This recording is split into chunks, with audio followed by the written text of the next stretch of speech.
On retrouve notre série à présent, 3e épisode, aux côtés de Benoît Malbert, maître artisan maréchal Ferrand. Vous allez découvrir ce soir la relation qui se noue entre le maréchal Ferrand et l'animal avec Marie Sicot et Clément Jean-Pierre. Regardez.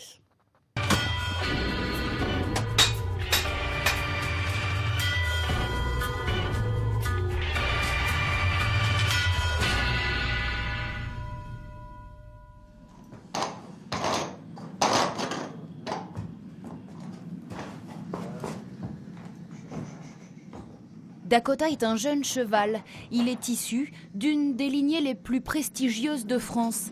Sa sœur Sydney a été médaille d'or en saut d'obstacle aux Jeux de Rio. Dakota, champion en herbe, est assez nerveux aujourd'hui. Celui-là, sur l'heure où on va passer avec lui, il faut dès le départ le rassurer, quoi. Le rassurer et puis aller relativement vite. Parce qu'ils perdent vite patience, en plus vu que c'est un jeune. La patience est très importante, il faut aller assez vite, quoi. Certains chevaux sont plus difficiles que d'autres à ferrer. Fort caractère, cas particulier. Pour Benoît, c'est toujours un nouveau défi. Comme avec Varlaine.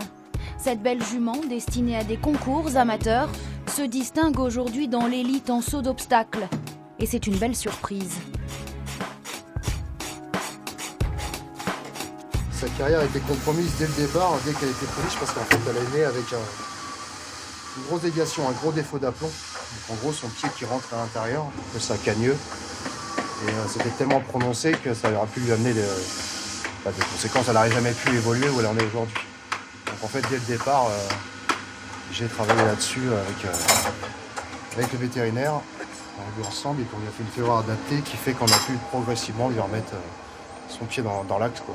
Enfin, plus ou moins. Naturellement, il sera toujours un peu rentré, mais moins que c'était.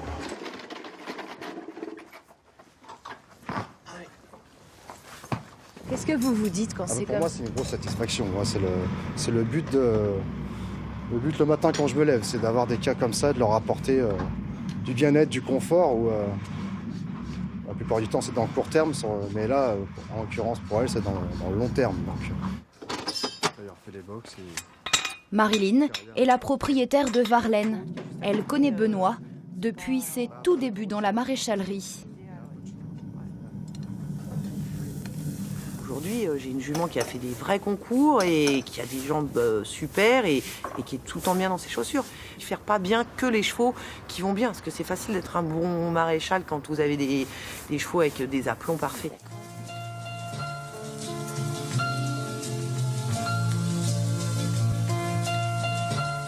Vous voyez, quand on va aller chercher dans un box, par exemple, qu'il vienne vers vous et tout ça, mais à partir du moment où de lui-même il met sa tête dans le licol, c'est qu'il est déjà ouvert à la suite. Enfin, il est ouvert à ce qui va se passer avec vous.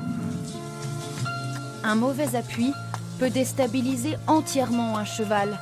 Alors avant de le ferrer, il faut prendre le temps de l'observer. Viens. Benoît sait aussi faire en sorte que l'animal accepte de s'abandonner à lui. Il y a aussi des jeux de regard, mais on n'a pas l'impression comme ça. Mais vous voyez, là, il me regarde droit dans les yeux. Il suffit de pas grand-chose pour qu'il y ait un contact, même sans aucun son, quoi. Vous voyez, regardez, là, il est complètement détendu. Là, je peux lui caresser l'oreille, alors que la plupart, ils n'aiment pas trop les oreilles. Je leur touche. Être à l'écoute de l'animal sans aucune brutalité, c'est l'enseignement transmis chaque jour à ses compagnons de route. Antoine, son apprenti, et Fabien, son ouvrier, qui est à ses côtés depuis 8 ans.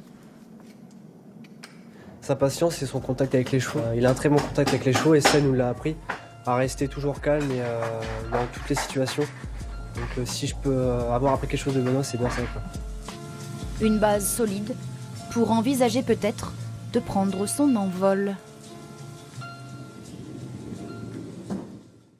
Et on